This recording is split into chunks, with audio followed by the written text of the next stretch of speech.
Hey, ladies and gentlemen, are you ready? I feel good. Oh, yes. Oh, my love, I wanna make you move. Hey, hey, baby, all night long. My song is bad for you, baby, and everybody say with me. I gotta be the good baby.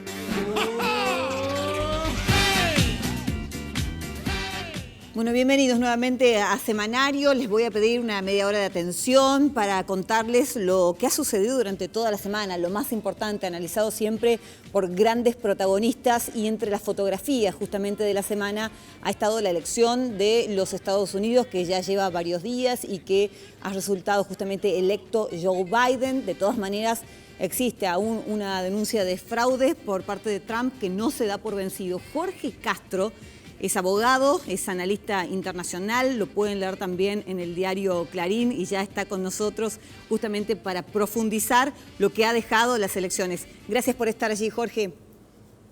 Por favor, gracias por invitarme. Bueno, han pasado algunos días ya y mi pregunta es la siguiente: si la sociedad norteamericana está ya cada uno en sus planes, en su vida habitual, o todavía hay una tensión y una energía puesta justamente en una elección que ya tiene un presidente, pero que al mismo tiempo tiene una denuncia del saliente. Mire, la sociedad norteamericana es una sociedad profundamente polarizada y fracturada, en donde los dos sectores en los que está dividido prácticamente por mitades la sociedad estadounidense están también al mismo tiempo absolutamente movilizados. Los datos políticos de la situación norteamericana en el momento actual se pueden resumir en estos términos. Hay un presidente electo de los Estados Unidos que tiene 290 escaños en el colegio electoral, por lo tanto una mayoría más que suficiente para ser designado por el colegio electoral nuevo presidente de los Estados Unidos, que es el candidato demócrata Joe Biden. Hay varias fechas que hay que tener presente que son inamovibles en la política norteamericana porque surgen de la Constitución estadounidense. Uno es que hay un presidente electo de los Estados Unidos, Joe Biden, porque reúne más por encima, en 20 puntos más por encima de los 270 bancas que es necesario conseguir en el colegio electoral para ser designado presidente de los Estados Unidos.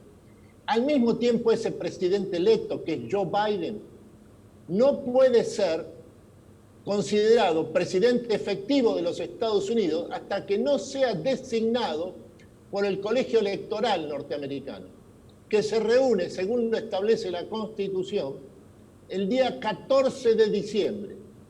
Y asume luego, después de ser designado presidente de los Estados Unidos por el colegio electoral norteamericano, asume luego la presidencia de Estados Unidos, el poder ejecutivo norteamericano, en la Casa Blanca, el día 20 de enero de 2021. Estas son las fechas inamovibles del cronograma político electoral norteamericano que se han cumplido en forma absolutamente ilevantable, absolutamente coherente, desde 1793 en adelante, ya sea que sean periodos de guerra o de paz. En la Segunda Guerra Mundial, los Estados Unidos tuvo 3 elecciones presidenciales en el transcurso de los combates, tanto en Europa como en el Pacífico. El sistema institucional norteamericano es el más legítimo y el más sólido que existe en el sistema mundial. Ahora, hasta el momento, ¿no? Porque hemos visto polarización, hemos visto una violencia política también existente, una denuncia de fraude. Todo esto que usted me acaba de contar, ¿va a generar o ha generado alguna especie de debilidad en la democracia o no? ¿No lo empaña? Mire, en la historia norteamericana ha habido una serie sucesiva de revoluciones sociales y políticas. La característica fundamental del sistema político norteamericano es que es capaz de procesar auténticas revoluciones sociales y políticas sin destruir el sistema institucional. Esta es una diferencia fundamental con los países de América del Sur, sobre todo con la Argentina, que ha tenido sucesivas revoluciones sociales y políticas, pero cada una de ellas ha tenido una intensidad tal y una capacidad transformadora tan aguda que ha implicado incluso la quiebra del sistema político. Esto es lo que no sucede en Estados Unidos. En el caso del actual presidente norteamericano, hay una sola presidencia por vez. El actual presidente de los Estados Unidos es Donald Trump. Los datos políticos que hay que tener en cuenta respecto al presidente Donald Trump es que ha logrado en estas elecciones presidenciales del día martes 3 de noviembre 72 millones de votos.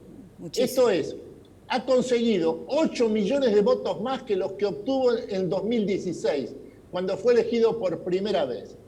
Además, ha triunfado en 2 de los 4 principales estados norteamericanos, que son Florida y Texas. En el caso de Florida, Trump se ha impuesto por una diferencia de 4 puntos respecto a Joe Biden. En el caso de Texas, que es el segundo estado de la Unión en orden de importancia después de California, la diferencia a favor de Trump sobre Biden ha sido de más de 5 puntos. Este es en otros términos, el presidente Donald Trump termina este mandato presidencial enormemente fortalecido desde el punto de vista político. Hay que agregarle a esto el hecho de que el Partido Republicano se ha transformado en estos 4 años bajo el liderazgo del presidente Donald Trump. Ya no es más la expresión de la alta burguesía, del alto empresariado de la costa este norteamericana, como ha sido históricamente, sino que ahora es la expresión fundamental de los trabajadores estadounidenses y de la baja clase media, con una fuerte y creciente representación de las minorías. En primer lugar, la latina, hispánica, y también, y esto es lo verdaderamente sorprendente, en la comunidad afroamericana. En la comunidad afroamericana, lo que ha sucedido es que Trump logró en el año 2016 el 8% de los sufragios. Esta vez, entre los jóvenes negros de 18 a 29 años de edad, Trump ha logrado el respaldo de más del 30% del total. En otros términos, acá hay un fenómeno transformador de enorme importancia en la historia norteamericana, que es precisamente el denominado fenómeno Trump. Bueno, hay trumpismo, como le dicen, para rato, evidentemente por todo lo que me viene enumerando. ¿Qué interés tenía la Argentina en que gane Biden o Trump? Siempre hablamos de consecuencias económicas y sobre todo teniendo en cuenta que el socio o el acreedor número 1 del Fondo Monetario Internacional, organismo que en este momento está negociando con nosotros, justamente le es afable a ese país, ¿no? A Estados Unidos. Mire, quizá el problema de central que usted plantea, de la relación entre la Argentina y los Estados Unidos, para ubicarlo en sus verdaderos términos, conviene empezar por al revés. Ajá. Esto es, el efecto que tiene, el significado que tiene la relación vista desde Estados Unidos hacia la Argentina. Y en este aspecto, la Argentina cumple un papel absolutamente irrelevante en el sistema político norteamericano. La Argentina es un país mediano, ubicado cuyo espacio geopolítico de acción está ubicado exclusivamente en el espacio sudamericano. Y por lo tanto, para las relaciones internacionales de la Argentina, para la inserción internacional del país, mucho más importante es el vínculo con Brasil que la vinculación, el acuerdo con los Estados Unidos. En lo que se refiere a los nuevos presidentes norteamericanos, la política exterior argentina respecto a Estados Unidos consiste en tener en claro quién gobierna los Estados Unidos los próximos 4 años. Por ejemplo, ya se sabe que ese nuevo presidente se llama Joe Biden del Partido Demócrata. Por lo tanto, en la tarea del embajador argentino en Washington consiste en establecer los vínculos más estrechos con la nueva administración demócrata, sabiendo que la Argentina, en el orden de la relación de intereses y de importancia de los Estados Unidos frente al mundo, ocupa el tercio de abajo de los intereses norteamericanos. En Washington hay que tener presente siempre que hay 189 embajadas plenas en las calles de Washington, representándose como representación de los 192 países que hay en el mundo reconocidos por Naciones Unidas ante el gobierno de los Estados Unidos.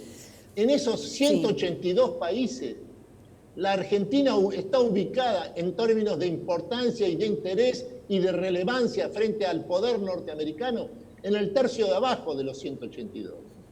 El principio fundamental de la política exterior es la lucidez. La política exterior es un mundo de realidades, no de doctrinas, ni mucho menos de ideologías. Jorge Castro, analista internacional, gracias, un placer esta charla. Muchas gracias. Por favor, gracias por llamarme. Gracias, un abrazo. ¿Hacemos una pausa? Ya venimos.